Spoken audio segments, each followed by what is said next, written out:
El pequeño libro que genera riqueza. Capítulo 4. Costes de sustitución.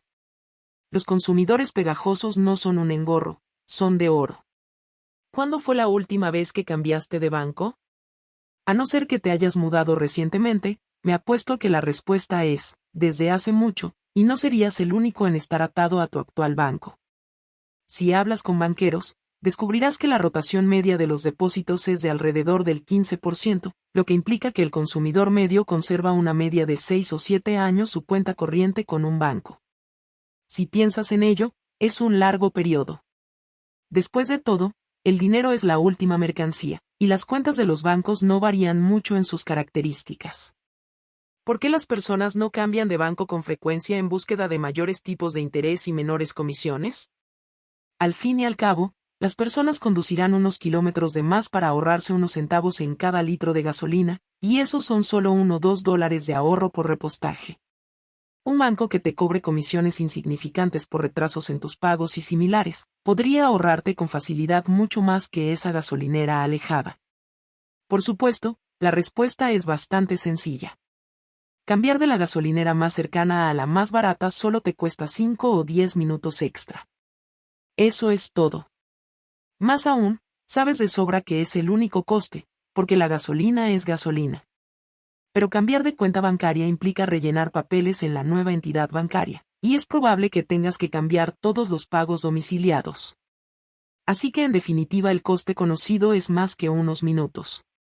Y también está el lío que aún desconoces, y puede ocurrir si tu actual banco se retrasa o comete errores con el traspaso a tu nuevo banco. Tu nómina podría quedar en el limbo o quizá dejes de pagar la factura de la luz. Estoy seguro de que entiendes por qué los bancos están autorizados a imprimir dinero. El banco estadounidense medio genera un retorno sobre el capital del 15%, una rentabilidad que con claridad está por encima de la de cualquier otro tipo de compañía. Hay muchas razones para explicar esto, pero una de las mayores es que si quieren moverse de un banco a otro, los consumidores de banca incurren en un coste de sustitución o reemplazo. Hablando claro, cambiar de cuenta bancaria es un auténtico coñazo, así que la gente no lo hace muy a menudo. Los bancos saben esto, así que toman ventaja de la reticencia de los consumidores a irse, y les dan un poco menos de intereses y les cobran mayores comisiones de las que tendrían si cambiar de cuenta bancaria fuese tan sencillo como ir de una gasolinera a otra. Como puedes ver, los costes de sustitución son una valiosa ventaja competitiva porque sí es poco probable que los consumidores se vayan con un competidor. Una empresa puede extraer más dinero de sus consumidores. Encuentras costes de sustitución cuando el beneficio de cambiar del producto de la empresa al producto de la empresa B es menor que el coste de hacerlo. A no ser que tú mismo utilices un producto, como una cuenta corriente, las empresas que se benefician de los costes de sustitución suelen ser difíciles de encontrar porque necesitas ponerte en la piel del consumidor para entender realmente la balanza entre los costes y los beneficios. Y, como cualquier ventaja competitiva, los costes de sustitución pueden fortalecerse o debilitarse con el tiempo. Empecemos con una empresa de software que quizá te sea familiar, Intuit, que fabrica QuickBooks y TurboTax. Durante 8 años, Intuit ha generado retornos sobre el capital cercanos al 30%, y cada uno de sus dos productos estrella ha logrado retener más del 75% de la cuota de su respectivo mercado gracias a impedir de manera exitosa que la competencia, que en más de una ocasión ha incluido a Microsoft, entrase en su negocio principal. Como el ejemplo del banco, cuando lo miramos con detenimiento esto es algo sorprendente. La tecnología cambia con rapidez, así que es poco probable que Intuit haya evitado a la competencia simplemente por tener un software con mejores prestaciones, y Microsoft no es perezosa a la hora de aplastar a la competencia. La respuesta está en los costes de sustitución.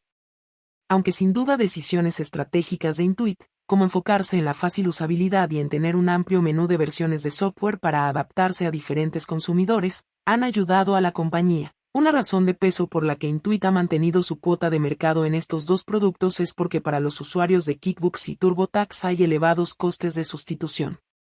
Si estás dirigiendo una pequeña empresa y ya has introducido todos los datos de la empresa en QuickBooks, cambiarte a un programa de la competencia te costará tiempo. Este tiempo es valioso, en especial para el dueño de una pequeña empresa que es muy posible que desempeñe múltiples funciones al mismo tiempo. Aún en el caso de que un programa de la competencia ofreciera una función de importación de datos, es alta la probabilidad de que el consumidor quiera revisar los datos por sí mismo porque esa información es la esencia financiera de la empresa. Así que sin duda el coste en tiempo será bastante alto. Y de la misma forma que cuando cambiamos de banco corremos el riesgo de que nuestras cuentas bancarias se mezclen, cambiando de QuickBooks a un programa de la competencia, el dueño de un pequeño negocio corre el riesgo durante esa transición de perder parte de la valiosa información financiera. Si crees que una factura de gas sin pagar por culpa de un cambio de cuenta bancaria es un problema, imagina si el dueño de un pequeño negocio no tuviese suficiente efectivo para pagar a sus empleados porque el programa contable no envió una factura a un consumidor. ¿Y cuáles son los beneficios de cambiarse? Quizá el programa de la competencia sea un poco más barato, o tal vez tenga algunas prestaciones de las que QuickBooks carece. Pero la contabilidad básica tiene 500 años de antigüedad, así que no es probable que un nuevo programa contable pueda revolucionar la manera en que los pequeños negocios mantienen el seguimiento de sus finanzas.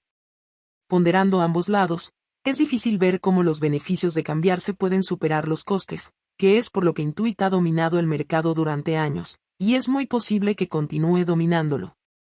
Lo mismo se podría contar del programa TurboTax de Intuit, aunque de algún modo los costes de sustitución son menores porque hay menos datos personales incorporados y el código fiscal cambia cada año, lo que permite a un competidor en potencia una entrada más fácil en el mercado. Pero para convencer a la gente que ve los impuestos como una tarea anual, tener que molestarse en aprender un nuevo programa para el pago de impuestos, una empresa que quiera competir todavía necesitaría ofrecer un programa significativamente más sencillo de usar, más barato o más centrado en las prestaciones. La mayoría de la gente odia rellenar sus impuestos, así que ¿por qué incurriría en un mayor coste de tiempo aprendiendo un nuevo programa de pago de impuestos? Unidos por la cadera. Intuit es un clásico ejemplo de una amplia categoría de costes de sustitución que podría hacer referencia a empresas que se benefician de la estrecha integración en los negocios de sus clientes. Las pequeñas empresas siguen utilizando QuickBooks porque se convierte en una parte más de sus operaciones diarias, y separarlo de su negocio para empezar de cero con un nuevo programa contable sería costoso y es probable que también peligroso. Quizá este sea el coste de sustitución más común, y lo vemos en una gran variedad de empresas. Mira Oracle, la gigante empresa de software que vende programas para grandes bases de datos que grandes compañías multinacionales usan para almacenar y recuperar enormes cantidades de datos. Dado que rara vez los datos tienen algún uso en su forma primaria, las bases de datos de Oracle normalmente necesitan conectarse a otros programas de software que analicen, presenten o manipulen esos datos primarios. Piensa en el último artículo que adquiriste online. Es muy probable que los datos primarios sobre el producto se encontraran en una base de datos de Oracle, pero otros programas unieron esa información para mostrarte la página web desde la que hiciste la compra. Así que si una empresa quisiera cambiar de una base de datos de Oracle a una ofrecida por un competidor, no solo tendría que mover todos los datos con fluidez de la vieja base de datos a la nueva, sino que también tendría que reajustar los distintos programas que extraen esos datos de Oracle. Esa alternativa requiere mucho tiempo y es costosa. Por no mencionar el riesgo, la conversión puede no funcionar, lo cual puede suponer una gran interrupción del negocio. Para que una empresa elija pagar el enorme coste de apagar sus bases de datos de Oracle e instalar otra nueva, la base de datos de la competencia tendría que ser increíblemente mejor o más barata que una base de datos de Oracle. Los procesadores de datos y custodios de valores están en el mismo campo que Oracle. Empresas como Pfizer, INC, y State Street Corporation hacen las labores de backups para bancos y gestoras de fondos, en esencia, gestionan todo el procesamiento y archivo de datos que permite que los bancos y las gestoras de fondos funcionen sin contratiempos. Estas empresas están tan integradas en los negocios de sus clientes que a menudo arrojan tasas de retención del 95% o superiores, convirtiendo una gran parte de los ingresos de su negocio en anualidades. Ahora imagina el caos en un banco si por la noche sus libros de contabilidad no cuadrasen, o la alteración en una empresa de gestión de patrimonio si los clientes recibiesen información incorrecta del valor de mercado de sus posiciones. En este caso, teniendo en cuenta lo descontentos que estarían los consumidores si fuese mal el procesado de datos del back-office, quizá el riesgo de cambiarse supera cualquier otra consideración monetaria o de tiempo. Dado que casi todos los clientes son reacios a dejar su actual custodio o procesador de datos, no es de extrañar que para estas empresas el desafío no sea hacer dinero, sino incrementar las ventas. Por supuesto, este tipo de ventaja competitiva no está solamente limitada a empresas de servicios y fabricantes de software. Por ejemplo, hay una estupenda empresa llamada Precision Castparts que vende componentes superduros de metal, de alta tecnología, utilizados en los motores de aeronaves de reacción y en las turbinas de centrales eléctricas. Piensa por un minuto en la baja tolerancia a los fallos en este tipo de productos. Las turbinas de vapor de las centrales eléctricas pueden pesar más de 200 toneladas y girar a 3.000 revoluciones por minuto. Imagina las consecuencias de una hoja de turbina agrietada. Y, por supuesto, sería algo muy malo la avería de un motor de avión a 9.000 metros de altura. Por ello no debería sorprendernos que Precision haya estado durante más de 30 años vendiendo a algunos de sus clientes, ni que cuando diseñan nuevos productos sus ingenieros trabajen con clientes como General Electric. Mira la balanza coste/beneficio. Siempre y cuando Precision mantenga sus estándares de calidad, el único beneficio de G de cambiar a un nuevo proveedor sería monetario. De modo que al reemplazar a Precision por otro, G quizás sea capaz de construir turbinas y motores de reacción por menos dinero, lo que puede ayudarle a conseguir mayores márgenes de beneficio cuando vende sus productos. ¿Pero y qué pasa con el coste? Bueno, el coste explícito es muy alto. La nueva empresa tendría que dedicar tiempo para conocer los productos de G con tanto detalle como Precision los conoce en la actualidad, pero el auténtico coste es el riesgo. Al fin y al cabo, basta con un accidente de gran repercusión mediática causado por el fallo de un componente metálico para dañar seriamente la reputación de G, lo que en definitiva afectaría a sus ventas futuras. El resultado es que Precision puede ganar unos márgenes muy grandes en los componentes que vende, en parte porque si quieren ahorrarse dinero por el cambio, sus clientes tendrían que encontrar a un proveedor fiable. La empresa también lo hace bien controlando los costes. Ese coste de sustitución, creado gracias a llevar años ofreciendo componentes de alta calidad a sus clientes, es lo que le da una ventaja competitiva a Precision. Los costes de sustitución están en todas partes.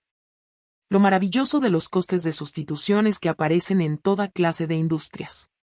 Volviendo al software, el foso de Adobe también se basa en costes de sustitución. Diseñadores incipientes aprenden en la escuela con los programas Photoshop e Illustrator, y son lo bastante complejos como para que cambiar a otro programa implique formarse de nuevo. Autodesk, otra empresa de software que desarrolla AutoCAD, el software de diseño digital que se utiliza para crear desde puentes hasta edificios, está en una posición análoga. La mayoría de los ingenieros aprende AutoCAD en la universidad, y sus futuros empleadores no tienen ningún deseo de incurrir en una pérdida de productividad por tener que volver a formarlos con un nuevo software. En los servicios financieros, las gestoras de fondos tienen costes de sustitución que de alguna manera son análogos a los de los bancos. El dinero que entra en un fondo de inversión o en una cuenta de una gestora patrimonial tiende a quedarse ahí. A esto lo llamamos activos viscosos, y ese dinero genera comisiones durante muchos años. Por ejemplo, durante los escándalos de market timing en el mundillo de los fondos de inversión, incluso cuando algunas gestoras de fondos fueron sorprendidas haciendo cosas descaradamente ilegales, la mayoría mantuvo suficientes activos bajo gestión para permanecer rentables pese a las costas judiciales y los reembolsos a los inversores. Aunque es probable que el coste explícito de cambiar la cuenta de un fondo de inversión de la empresa a la empresa B sea menor que cambiarse de cuenta corriente, la mayoría de las personas percibe los beneficios como inciertos. Tienen que convencerse, en primer lugar, de que la nueva y menos conocida gestora será mejor que la gestora que han estado utilizando, lo que en esencia significa admitir que cometieron un error eligiendo su actual gestora. Esto es duro para la mayoría de las personas, así que el patrimonio tiende a quedarse donde está. Tal vez de manera explícita los costes de sustitución no sean tan grandes, pero los beneficios de cambiarse son tan inciertos que la mayoría de la gente toma el camino del mínimo esfuerzo, y simplemente se queda donde está. En el sector energético, un negocio tan común como el de la distribución de propano tiene bastantes costes de sustitución. En muchas zonas rurales de Estados Unidos, la gente no está enganchada a una red de distribución de gas natural, así que obtienen el gas para calentarse y cocinar de tanques de propano situados cerca de sus casas. En general, estos tanques no son propiedad de los consumidores, sino que se alquilan a la empresa que suministra el propano.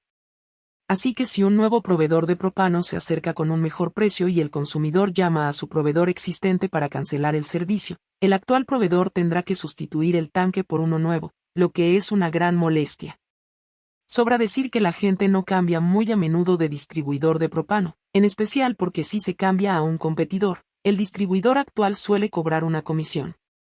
Esto da a los distribuidores un aceptable poder de fijación de precios, y la prueba financiera de ello son sus elevados retornos sobre el capital. En la asistencia sanitaria, con frecuencia las empresas fabricantes de equipamiento de laboratorio se benefician de los costes de sustitución. Waters Corporation, por ejemplo, desarrolla máquinas sofisticadas y caras que realizan un proceso llamado cromatografía líquida, CL, que para una mayor purificación y control de calidad separa sustancias en sus componentes químicos. Una máquina CL puede examinar el agua para detectar si está contaminada o contiene impurezas de petróleo. Una empresa que quiera cambiarse de máquinas de Waters CL a un competidor, no solo tendría que desembolsar el elevado coste de una nueva máquina CL, entre $50,000 y $100,000, sino que además necesitaría reciclar a un pequeño ejército de técnicos de laboratorio para usar la nueva máquina, lo que significa tiempo perdido y un descenso de la productividad.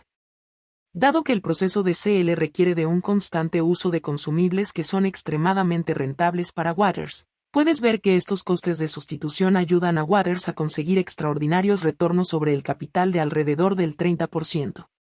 Notarás que no he mencionado muchas empresas orientadas al consumidor, como tiendas de comercio minorista, restaurantes, productos envasados y similares.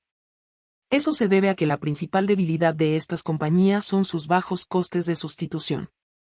Sin ningún esfuerzo, puedes andar de una tienda de ropa a otra, o elegir en el supermercado otra pasta de dientes. Eso hace que para el comercio minorista y los restaurantes sea muy difícil crear fosos alrededor de sus negocios. Algunos, como Walmart y Home Depot, pueden hacerlo mediante las economías de escala, y otros, como Coach, pueden crear fosos construyendo poderosas marcas. Pero, en general, las empresas orientadas al consumidor sufren de bajos costes de sustitución. Los costes de sustitución pueden ser difíciles de identificar porque a menudo necesitas tener una profunda comprensión de la experiencia del consumidor, lo cual suele ser difícil si no eres el consumidor. Pero este tipo de foso económico puede ser muy poderoso y duradero, así que merece la pena tomarse el tiempo de buscarlos. Espero que los ejemplos de este capítulo te hayan aportado elementos para la reflexión. Nuestra tercera fuente de ventajas competitivas es la materia del próximo capítulo. Aunque es defendible decir que es un tipo de coste de sustitución, el efecto red es un foso económico tan único y potencialmente poderoso que se merece su propia categoría. Resumen. 1. Las empresas que se lo ponen difícil a los consumidores para usar los productos o servicios de los competidores crean costes de sustitución. Si es menos probable que los consumidores cambien de compañía, la empresa puede cobrar más, lo que ayuda a mantener los elevados retornos sobre el capital. 2. Los costes de sustitución pueden adoptar muchas formas como, por nombrar solo unas pocas, la ajustada integración con los consumidores de un negocio, costes monetarios, costes de reentrenamiento. 3. Tu banco gana mucho dinero gracias a los costes de sustitución. Capítulo 5. El efecto red. Tan poderoso que tiene su propio capítulo. Siempre me han asombrado esas personas que parece que conocen a todo el mundo. Quizá conoces a alguien así. Piensa en ese amigo que sin esfuerzo charla de manera informal con todo el mundo que conoce, y gira un Rolodex del tamaño de una bola de billar. Rolodex es un archivador rotatorio empleado para archivar las tarjetas de visita. Estas personas crean enormes redes de contactos que los hacen ser amistades deseables, porque cuantas más personas conocen, mayor es el número de personas a las que pueden conectar para beneficio mutuo. Su valor social aumenta a medida que crece el número de personas de su red de contactos. Los negocios que se benefician del efecto red son muy similares, es decir, el valor de su producto o servicio se incrementa con el número de usuarios. Esto puede parecer demasiado simple, pero en realidad es bastante inusual. Piensa en tu restaurante favorito. Ese negocio ofrece valor proporcionando buena comida a un precio razonable. Es probable que no te importe mucho si el sitio está abarrotado o vacío, y en realidad tal vez preferirías que no estuviera abarrotado. El valor del servicio es casi completamente independiente de cuántas otras personas lo usan. Ahora piensa en alguna empresa grande, como las que forman parte del Dow Jones Industrial Average, por ejemplo. Un negocio fantástico, pero gana dinero vendiendo productos de energía por un precio mayor que el coste de encontrarlos. Que ExxonMobil tenga más clientes es una buena señal, pero no es algo en lo que pienses cuando estás decidiendo qué gasolinera elegir. Citigroup. Las empresas no usan su banca corporativa porque sus homólogos lo hagan, usan Citi porque ofrece tipos de interés atractivos en los préstamos. Walmart. Es la misma historia. Los bajos costes del gigante minorista vienen en parte de su enorme tamaño, pero la gente no compra en Walmart porque otras personas compran en Walmart, compran ahí porque las cosas son baratas. Siguiendo con empresas del Dow Jones, ¿qué pasa con American Express? Ahora sí que hemos dado con algo. Las ventajas que Amex ofrece a sus usuarios le permiten competir con otras tarjetas de crédito, pero si sus tarjetas no fuesen aceptadas en millones de comercios en los que la gente se quiere gastar dinero, Amex podría ofrecer el triple de ventajas y aún así tendría un número limitado de clientes. Lo que confiere a Amex una ventaja competitiva sobre cualquier otra empresa que quiera empezar de cero una nueva tarjeta de crédito es esa enorme red de comercios. Cuantos más sitios haya en los que puedas usar tu tarjeta Amex, más valiosa se vuelve la tarjeta para ti, lo cual en gran medida explica el reciente interés de Amex en lograr que su tarjeta sea aceptada en pequeños comercios como tiendas de conveniencia y gasolineras. Ahora piensa cuántas redes de tarjetas de crédito hay en Estados Unidos. Las 4 primeras, Visa, Mastercard, Amex y Discover, representan el 85% del gasto total en el país con tarjetas de crédito. Eso es una concentración de mercado enorme, e ilustra una razón fundamental por la que el efecto red puede ser una ventaja competitiva muy poderosa. Los negocios basados en redes tienden a crear monopolios naturales y oligopolios. Como ha descrito con acierto el economista y académico Brian Arthur, de redes, habría pocas. Esto es lógico. Si el valor de un bien o servicio se incrementa con el número de personas que lo usan, entonces los productos más valiosos basados en redes serán los que atraigan a más usuarios, creando un círculo virtuoso que expulsa a redes más pequeñas y aumenta el tamaño de las redes dominantes. Y a medida que las redes dominantes se van haciendo más grandes, también se hacen más fuertes. Esa es una poderosa ventaja competitiva. Por supuesto, dada la propensión de las redes a consolidarse en torno a un líder, la propia naturaleza del efecto red significa que no habrá un gran número de negocios que se beneficien del efecto red. Vamos a poner esta teoría a prueba de forma simple mirando las compañías del índice Dow Jones Industrial Average para ver cuáles de ellas se benefician del efecto red. Resulta que dentro del Dow solo 2 empresas obtienen el grueso de su ventaja competitiva del efecto red, Amex y Microsoft. Ya hemos hablado sobre el foso de Amex y también es bastante fácil de comprender la manera en que el efecto red ayuda a Microsoft. Muchas personas utilizan Word, Office y Windows porque, muchas personas usan Word, Office y Windows. Es difícil argumentar que Windows esté en la cumbre en cuanto a sistemas operativos para PC se refiere, pero su amplísima red de usuarios significa que para sobrevivir en la América corporativa lo básico es que sepas cómo hacer funcionar un PC con Windows. Word y Excel son similares. Aún en el caso de que un competidor se presente en escena la semana próxima con un procesador de texto o una hoja de cálculo que fuese 5 veces más sencilla de usar y a la mitad de precio, tendría dificultades en ganar cuota de mercado porque Excel y Word se han convertido, te guste o no, en el lenguaje común de los trabajadores capacitados del mundo. Pero durante varios años ha habido en el mercado un competidor de Office llamado OpenOffice, a un precio mucho mejor que Excel y Word. De hecho, es gratis, lo cual es un precio difícil de batir. Los programas de procesamiento de texto y hojas de cálculo se parecen y se sienten como si fueran Word y Excel, y, en gran medida, los archivos son compatibles con sus análogos de Microsoft. He probado OpenOffice y es bastante bueno. Pero entre los negocios convencionales no ha ganado mucha cuota de mercado porque hay algunas pequeñas diferencias. Y como el resto del mundo todavía utiliza Microsoft Office, la gente no se molesta en usar un programa que genera archivos que tal vez no pueda compartir con terceros. Si un producto que es bastante bueno y no cuesta nada no puede arañar un ápice de cuota de mercado al producto de otra empresa, creo que puedes decir con seguridad que esta última empresa tiene una ventaja competitiva. Hay otro hecho interesante que se deduce de un rápido vistazo al Dow, y es que tanto Amex como Microsoft operan en industrias relativamente nuevas.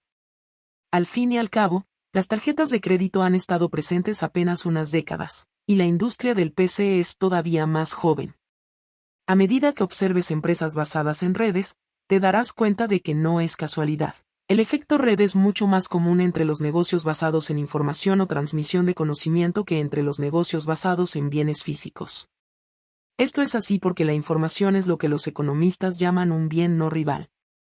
La mayoría de los bienes pueden ser usados por solo una persona al mismo tiempo. Si me compro una excavadora de Caterpillar, nadie más puede usarla mientras excavo la cimentación.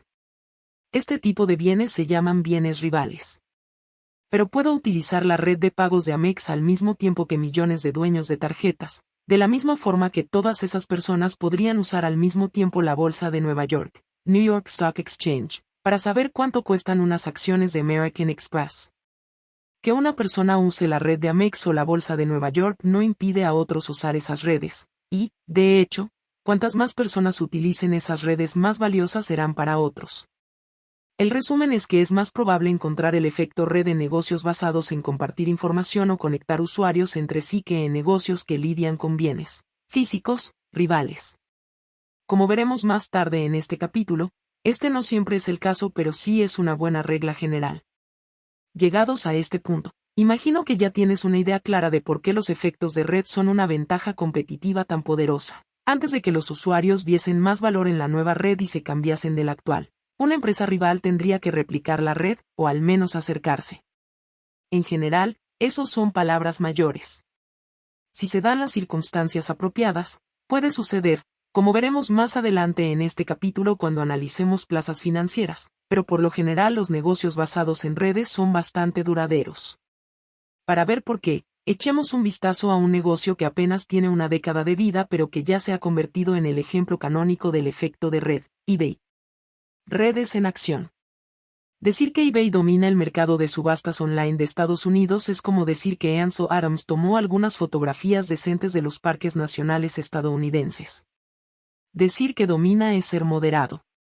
Cuando escribo esto, eBay tiene al menos un 85% de cuota de mercado del tráfico de subastas de Internet en Estados Unidos, y dado que es bastante probable que los visitantes de eBay se gasten más por transacción y existen más oportunidades de que compren que los visitantes de páginas rivales, la cuota de mercado de eBay en dólares gastados en subastas online es quizá mucho mayor que un 85%. Después de la larga discusión sobre el efecto red, la razón debería ser obvia. Los compradores están en eBay porque los vendedores están ahí, y viceversa. Incluso si una página rival arrancase mañana con comisiones que fuesen una fracción de las de eBay, sería poco probable que recibiese mucho tráfico, sin compradores ni vendedores y demás.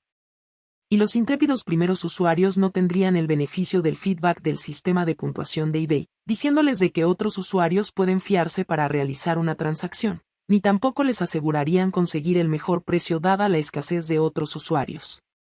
Una vez pregunté a un candidato para un puesto de analista en Morningstar qué haría si yo jugase a ser un inversor de capital riesgo. Le diese montones de dinero y le dijese que intentase batir a eBay en su propio juego en Estados Unidos. Lo pensó durante un minuto y contestó, devolvería el dinero. Buena respuesta. No obstante, en algunos mercados eBay no ha sido exitosa en absoluto, y examinando brevemente el por qué podemos aprender mucho del efecto red. En Japón, eBay ni siquiera tiene presencia, Yahoo Japón tiene la mayoría del mercado de subastas online. La razón es aún más simple de lo que cabría esperar. Yahoo Japón ofreció servicios de subastas 5 meses antes de que eBay lo hiciera, con lo que fue capaz de acumular con rapidez un gran número de compradores y vendedores. Más aún, Yahoo Japón tuvo la perspicacia de hacer mucha publicidad y de no cobrar comisiones iniciales, y ambos factores ayudaron a crear con mayor velocidad una masa crítica. Cuando eBay arrancó, Yahoo Japón ya había ganado, usando el mismo efecto red que había permitido a eBay dominar el mercado en Estados Unidos. eBay se tiró unos cuantos años intentando competir, pero al final reconoció que había sido derrotada y se retiró por completo de Japón.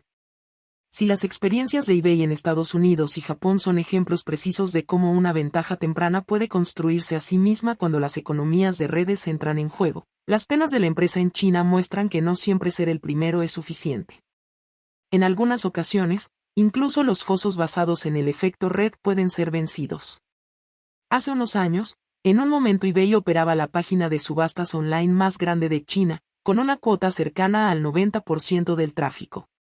No obstante, Apareció un competidor local que redujo de manera drástica sus comisiones a cero e introdujo algunas características en especial atractivas para el mercado chino. eBay perdió cuota de mercado con rapidez, y al final se retiró de ese mercado.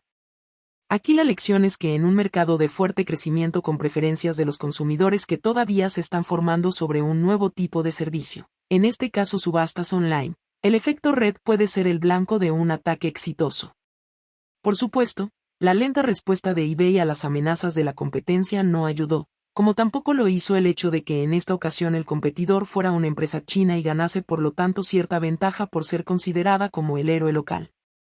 Suficiente sobre eBay, pasemos a analizar otros ejemplos de efectos de red en acción. No es un gran salto pasar de eBay, que es simplemente un mercado online para todo tipo de bienes físicos, a un mercado financiero como el Nasdaq, la Bolsa de Nueva York, NYSE, y la Bolsa de Chicago, Chicago Mercantile Exchange. Las bolsas financieras se benefician del efecto red de igual forma que lo hace eBay, pero con algunas diferencias cruciales que ayudan a ilustrar cuando las economías de red están en su punto más álgido y cuando se pueden romper. La mecánica del efecto red para una bolsa financiera es simple. A medida que más compradores y vendedores se agregan en la bolsa, aumentan las posibilidades de que los partícipes encuentren el activo que quieren al precio que lo quieren. En lenguaje financiero, más compradores y vendedores llevan a una mayor liquidez.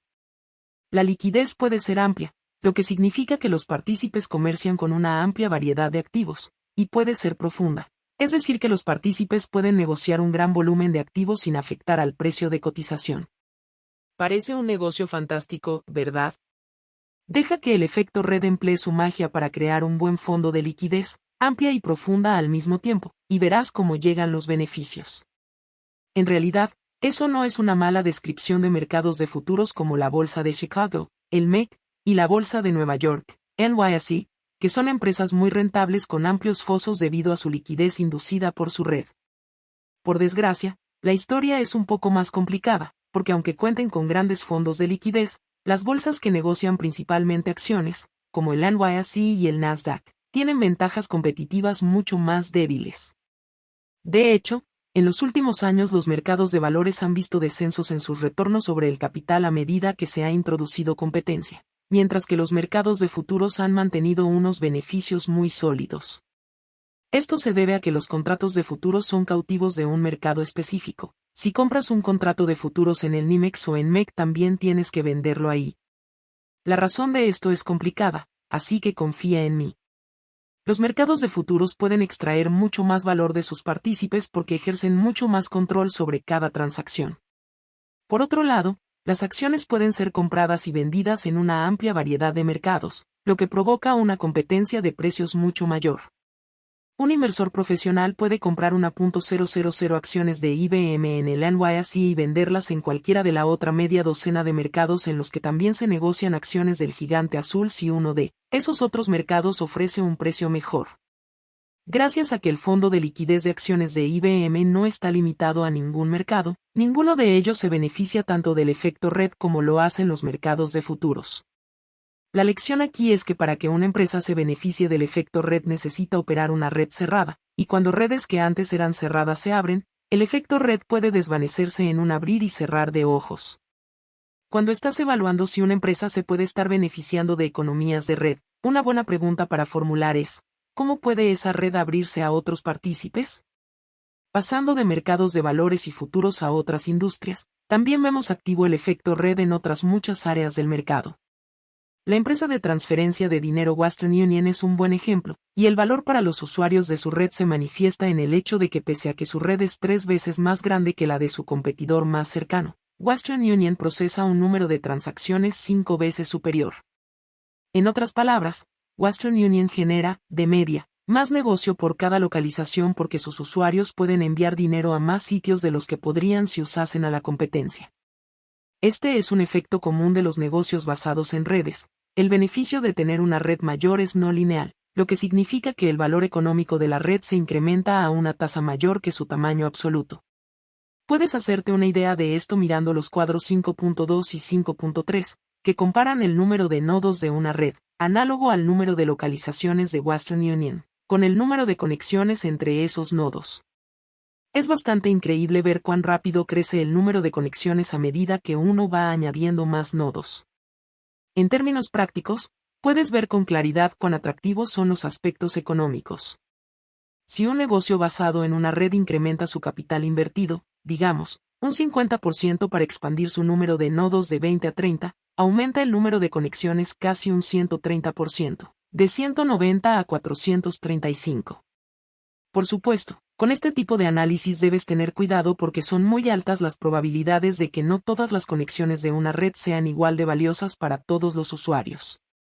Siguiendo con el ejemplo de Western Union, me imagino que el gran número de sucursales de Western Union en varias partes de México hace el servicio muy valioso para personas que viven en el barrio Pilsen de Chicago, donde yo vivo, porque Pilsen es una zona en la que residen muchos inmigrantes con lazos con México.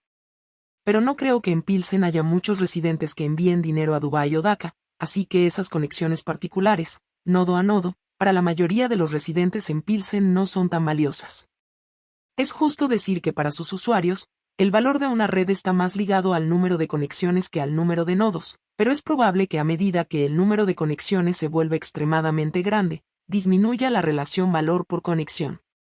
Nuestra siguiente serie de ejemplos del efecto red viene de una industria tremendamente rentable que no es todo lo conocida que debería: logística de terceros.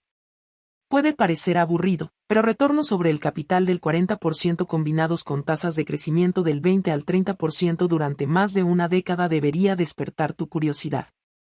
¿Cómo lo hicieron empresas como Expeditors International y C.H. Robinson para tener un historial tan impresionante? Construyendo fosos basados en el efecto red. En esencia, ambas compañías conectan expedidores con compañías aéreas de carga. Piensa en ellas como intermediarios de espacios de carga. C.H. Robinson opera en la industria del transporte de Estados Unidos, emparejando a empresas con carga que expedir con operadores de transporte que quieren tener tráileres tan llenos como sea posible.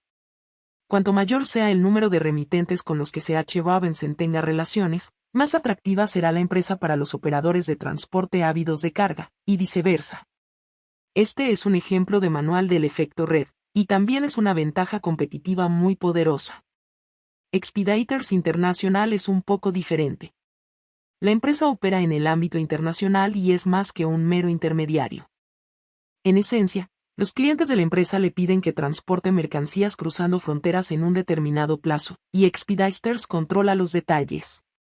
Expeditors compra en nombre de sus clientes espacio de carga en aviones y barcos, llena ese espacio con la carga de los clientes y también se hace responsable de cualquier contratiempo, aduanas, aranceles, almacenaje, que pueda surgir entre el punto de origen y el punto de llegada. El foso de Expeditors International yace en su extensa red de sucursales, que le permite atender a sus clientes de manera más eficiente porque con independencia de a dónde tengan que enviar cosas, son grandes las probabilidades de que Expeditors tenga una sucursal tanto en el punto de envío como en el de entrega. Si una amplia red implica que Expeditors puede transportar más carga entre cada sucursal, entonces los ingresos operativos por cada sucursal deberían incrementarse, ya que las nuevas sucursales añaden carga a las ya existentes. Resulta que esto es exactamente lo que sucede. Para concluir, cerramos el círculo mirando a una empresa que es muy similar a la mariposa social de la que hablé al comienzo del capítulo. Corporate Executive Board publica la investigación de las mejores prácticas para grandes empresas, ayudando de esa manera a los ejecutivos a determinar cómo resolver algunos de los problemas con que se encuentran compartiendo las experiencias de otras empresas que han encarado problemas similares. Ya puedes ver el efecto red. Cuantas más empresas estén en la red de Corporate Executive Board, mayor es la probabilidad de que tenga información relevante para sus miembros. También ayuda a los miembros poniéndolos en contacto para problemas puntuales. La belleza de este negocio es que en realidad la investigación publicada es menos valiosa que la propia red. Al fin y al cabo, si eres un ejecutivo de alto nivel de una compañía y te enfrentas a un desafío y estás falto de tiempo, ¿a qué red te vas a unir? Por supuesto, a la misma a la que ya pertenecen el resto de los ejecutivos de grandes compañías faltos de tiempo, ya que son las personas con las que compites, y es probable que quieras estar al tanto de lo que están pensando. Para competir con la empresa de forma exitosa, cualquier competidor potencial de Corporate Executive Board necesitaría replicar esa red, lo cual parece poco probable mientras la red de Corporate siga creciendo. Como puedes ver, El efecto red es una ventaja competitiva muy poderosa. No es invencible, pero en la mayoría de las circunstancias, para la competencia es muy difícil de romper. No es un foso fácil de encontrar, pero cuando lo encuentres, mucha investigación habrá valido la pena. Resumen. 1. Una empresa se beneficia del efecto red cuando el valor de su producto o servicio aumenta con el número de usuarios. Son buenos ejemplos las tarjetas de crédito, las subastas online y algunas plazas financieras. 2. El efecto red es un tipo de ventaja competitiva extremadamente poderoso y se encuentra con más frecuencia en negocios basados en compartir información o en poner a usuarios en contacto. No se ve mucho en negocios que tratan con bienes físicos. Capítulo 6. Ventajas de costes. Sé inteligente, ponte cerca o sé único. De momento, todas las fuentes de ventajas competitivas que hemos analizado se han centrado en el precio o en cuánto valor puede extraer de sus clientes una empresa. Los activos intangibles, los costes de sustitución y el efecto red permiten a la empresa cobrar más por un producto o servicio que lo que sería capaz de cobrar sin esas ventajas. Claro está, lo opuesto al precio es el coste, y las empresas también pueden cavar un foso alrededor de sus negocios teniendo de forma sostenible menores costes que la competencia. A veces, las ventajas en costes pueden ser duraderas, pero también pueden desaparecer con rapidez, así que como inversor necesitas ser capaz de determinar si la ventaja en costes de una empresa es replicable por un competidor. En los últimos años, muchas empresas se han vanagloriado por lo mucho que redujeron sus costes trasladando un centro de llamadas o unas instalaciones de fabricación a una región del mundo de bajo coste, China, la India, Filipinas, la que prefieras. Actúan como si el cociente intelectual colectivo del equipo gestor se hubiera duplicado porque un gestor de nivel medio hubiese sugerido que la empresa externalice trabajos de baja cualificación a una fábrica con unos costes laborales un 80% más bajos. Esto no es de genios, ni tampoco se trata de una ventaja competitiva duradera porque es muy probable que esas mismas fuentes de bajos costes estén disponibles para cualquier otra empresa que las quiera. Si un proveedor de repuestos de coches externaliza a China los componentes de poco valor añadido, ¿cuánto tardarán los competidores en hacer las mismas llamadas y establecer líneas de suministro similares? Sin duda, no mucho, porque cuanto más esperen los competidores, más negocio perderán como productores de alto costo en una industria de productos homogéneos. En una economía globalizada, para las empresas que operan en industrias sensibles al precio, la única manera de prevalecer en el negocio es usar los insumos disponibles de menor coste. No hace falta decir que las ventajas en costes son más importantes en aquellas industrias en las que el precio es un factor muy significativo en los criterios de compra del consumidor. Aunque por lo general estas industrias están caracterizadas por ser industrias de productos homogéneos, eso no es del todo cierto. Intel, por ejemplo, tiene una ventaja en costes muy grande sobre Advanced Micro Devices, AMD, y los microprocesadores no son precisamente productos homogéneos. Desde el punto de vista técnico, los productos commodities son aquellos en los que no hay factor diferenciador más allá del precio. Pienso que una manera más útil de elegir industrias en las que es probable que las ventajas en costes sean un factor muy importante es imaginar si se encuentran con facilidad productos sustitutivos. Aunque no hay duda de que un chip de Intel es distinto de uno de AMD, desde la perspectiva del usuario ambos hacen casi lo mismo, y tal vez el que tenga el mejor rendimiento con relación a su precio será el que logre el respaldo de los consumidores. Intel puede tener unos costes menores a largo plazo, pero si AMD tiene chips con mucho mejor rendimiento, que ha sucedido durante varios periodos, los consumidores cambiarán temporalmente a sus productos. Pasando de un producto de verdad pequeño a uno muy grande, lo creas o no, la historia ha sido muy similar para los aviones de fuselaje estrecho. Aunque se trata de productos muy complejos, desde la perspectiva de una aerolínea, un Boeing 737 y un Airbus A320 no son tan diferentes, tienen alcances similares, transportan un número parecido de pasajeros, etc. Así que simplemente comprando nuevos aviones, una aerolínea verá qué fabricante, Boeing o Airbus, le dará la mejor oferta, y en gran medida tomará la decisión sobre esa base. Asterisco, las aerolíneas que utilizan un solo tipo de avión, como Southwest y JetBlue, son más la excepción que la regla.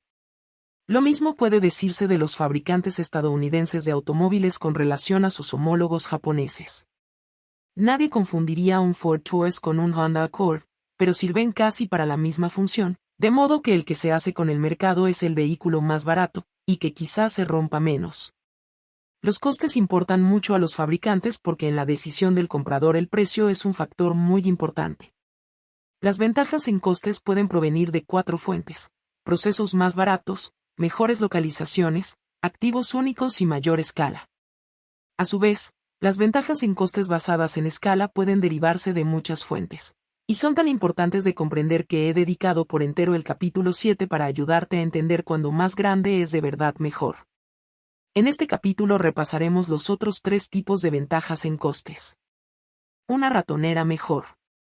Las ventajas por proceso son fascinantes porque en teoría no deberían existir por mucho tiempo como para llegar a formar una ventaja competitiva. Al fin y al cabo, si una empresa descubre una manera de ofrecer un producto o servicio a un menor coste, ¿no sería el paso lógico para sus competidores copiar con rapidez ese proceso para de ese modo igualar la estructura de costes del líder? Al final esto suele suceder, pero puede tardar mucho más de lo que uno podría pensar. Merece la pena comprender por qué a veces lleva tanto tiempo, periodo durante el cual el creador del proceso de bajo coste puede ganar mucho dinero. No perderé el tiempo intentando superar las ventajas de costes basadas en proceso que disfrutan Dell y empresas de transporte aéreo de bajo coste como Southwest Airlines. Todos hemos escuchado ambas historias 1.000.000 de veces. Vendiendo directamente a los compradores, Dell eliminó a los distribuidores y mantuvo los inventarios muy bajos construyendo ordenadores personales bajo demanda.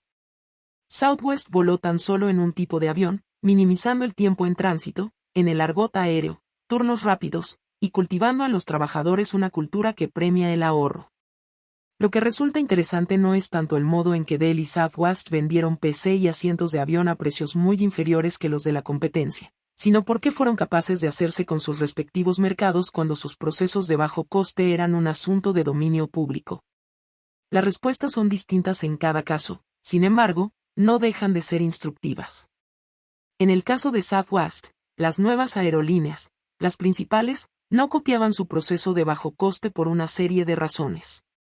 En primer lugar, una rígida estructura sindical significaba que en las nuevas aerolíneas los pilotos no iban a empezar a ayudar a limpiar los aviones. En segundo lugar, a las grandes aerolíneas la estructura de rutas de punto a punto se lo habría puesto difícil para dar de comer a hombres de negocios y pasajeros internacionales a través de sus costosas plataformas. En tercer lugar, Southwest era una aerolínea agresivamente igualitaria, sin clases separadas, sin asientos asignados, en una industria que hacía mucho dinero tratando a algunos pasajeros como realeza y cobrándoles por ese privilegio. En resumen, en sentido figurado, las grandes aerolíneas tendrían que haber explotado sus negocios para hacerse con la ventaja en costes de Southwest, y es duro hacer estallar tu propio negocio. No obstante, esto no explica por qué ninguna de las aerolíneas que empezaban tuvieron el éxito que logró Southwest. Este se debe en parte a que Southwest ya había cerrado varias franjas en aeropuertos de segundo nivel, y en parte a que Southwest tuvo la perspicacia de asegurar un abastecimiento continuo de aviones nuevos, que tienen unos costes operativos mucho menores que los aviones usados. Pero una razón igual de importante es que antes de que las grandes aerolíneas se dieran cuenta de que era una amenaza, Southwest ganó suficiente escala, y entonces ya era demasiado grande como para liquidarla. Las nuevas aerolíneas eran estranguladas con rapidez por las ya establecidas, que de manera agresiva reducían precios en las rutas de los recién llegados. Y cuando los nuevos comenzaban con tan solo unas pocas rutas, no podían soportar las pérdidas por mucho tiempo, y acababan replegándose. Los fabricantes de PC ya establecidos dejaron a Dell en paz por la misma razón que las grandes aerolíneas dejaron tranquila a Southwest. Los revendedores y distribuidores que llevaban los PC de los fabricantes al consumidor final eran demasiado vitales dentro de la cadena de distribución.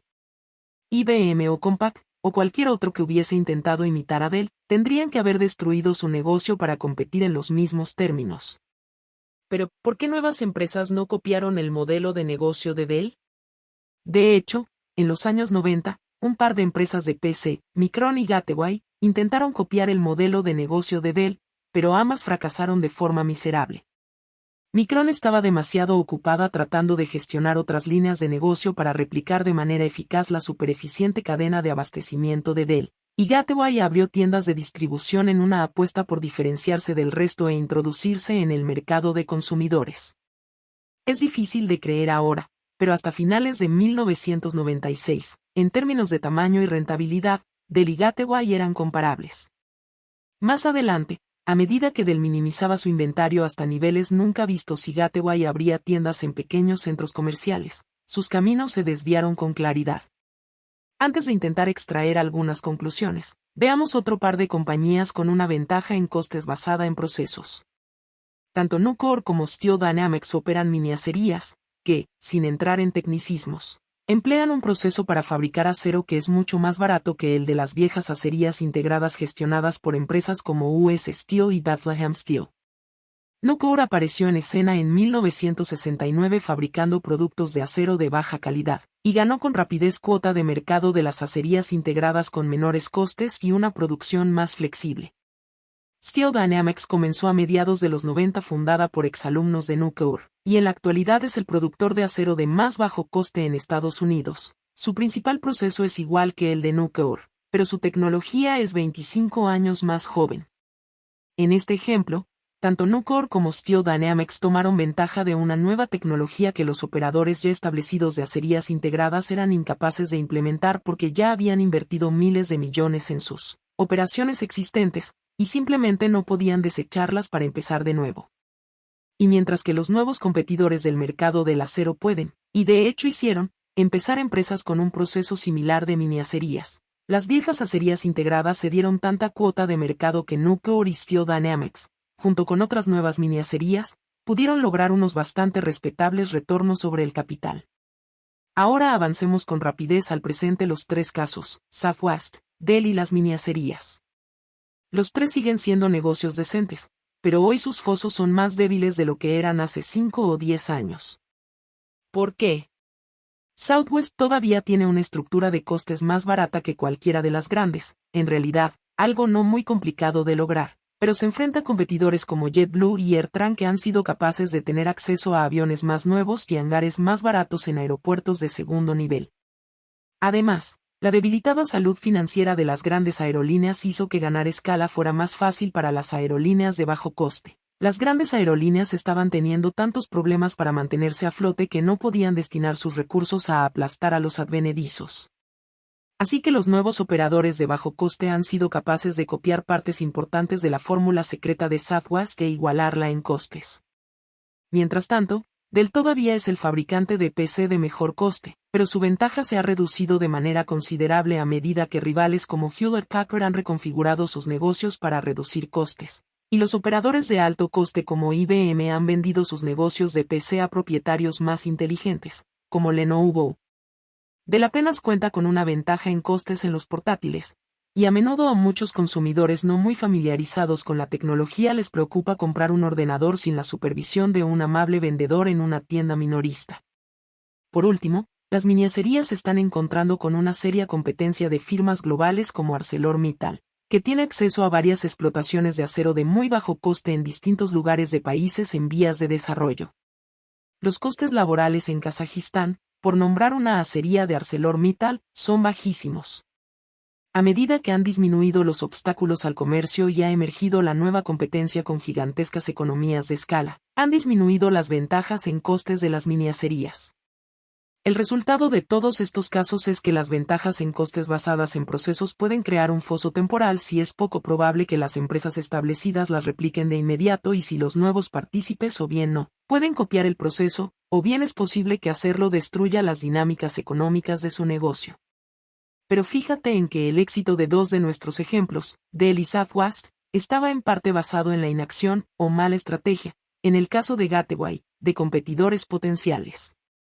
Un foso que se construye sobre competidores perezosos o que tropiezan no es demasiado fuerte. Así que conviene analizar muy de cerca los fosos basados en procesos porque a menudo la ventaja en costes escapa en cuanto los competidores copian el proceso de bajo coste o se inventan uno ellos mismos. Localización, localización, localización. Un segundo tipo de ventaja en costes proviene de tener una localización ventajosa. Este tipo de ventaja en costes es más duradera que la basada en procesos porque las localizaciones son mucho más difíciles de duplicar.